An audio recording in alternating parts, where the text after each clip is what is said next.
Even when the Eagles scored on the third drive, not their third drive, but the third drive of the third quarter to make it 34-15. Right.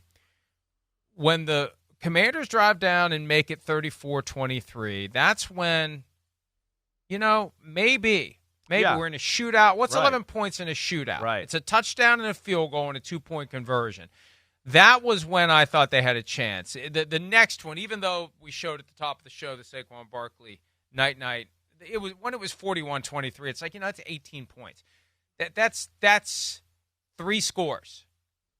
You don't have enough time to get 3 net scores because they're still going to score some too.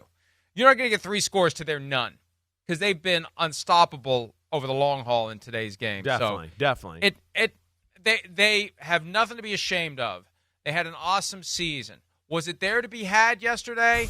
Maybe. If a couple of things go the other way in the first half, maybe we have a different second half. This is a team that beat the Eagles Week 16, 36-33. You just got to keep it close. That's the challenge for the Commanders. You keep it close, you got a chance to take it. And they ultimately, Chris, could not keep it close. No, couldn't keep it close, whether it was the De'Ami Brown fumble, the kick return fumble, Austin Eckler fumbling, right? That was a huge moment of the football game as well. And like you said, when they got down, even though they made it 34-23 and you felt like, okay, like maybe there's a chance here still, it was a lot of work still. You still felt like, man, Washington really can't make a big play in the game. It's a lot of 4 yards, 5 yards, running for 2, scramble, 5 yards, 4 yards, all of that. So you felt like it was an uphill battle. But it got to that point where Philly's defense certainly settled in. Some of the injuries from Washington certainly hurt them, whether it was Daron Payne or no Sam Cosmi at right guard to block maybe the best defensive player in football and Jalen Carter, which was an issue throughout the game.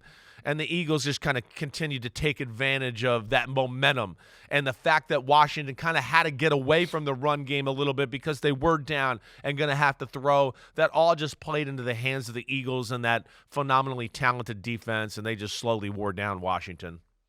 There was a real concern, though, in the first half as it relates to the health of their center. Yes, Cam Jurgens wasn't playing. Landon Dickerson was limping clearly, put a brace on, was struggling to play. Ultimately, they put Jurgens back in. But it's something that bears watching going forward because Jurgens wasn't healthy enough to start. He was healthy enough to be the emergency option.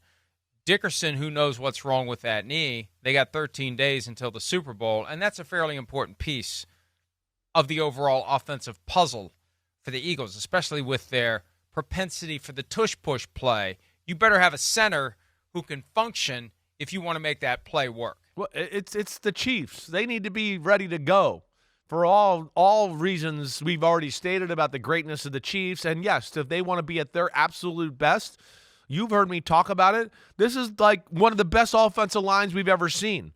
Again, the 2 tackles are as good as anybody in the game. Dickerson is the best guard in football. If you made me choose one guard in football I could have to start my team, it would be Dickerson, right? But they had to move him to center yesterday because of the Jurgens thing. So, again, if they want to be at their best, yes, that'll be important. Good that they have 2 weeks off, but it's one of the strengths of their team. It's one of the things, again, that, we sit here and laugh with Saquon Barkley and all these big runs, and yet if we watched all these big runs throughout the year, you'd go, it's the same 3 or 4 runs over and over. That's how amazing they are, and they put you in a bind, and that's where Washington was in a bind all day yesterday.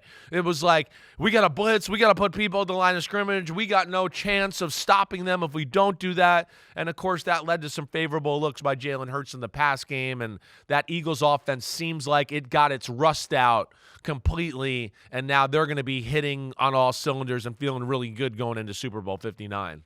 Hi, it's Mike Florio. Thanks for watching PFT on YouTube. Hit subscribe for the latest news and analysis from Pro Football Talk.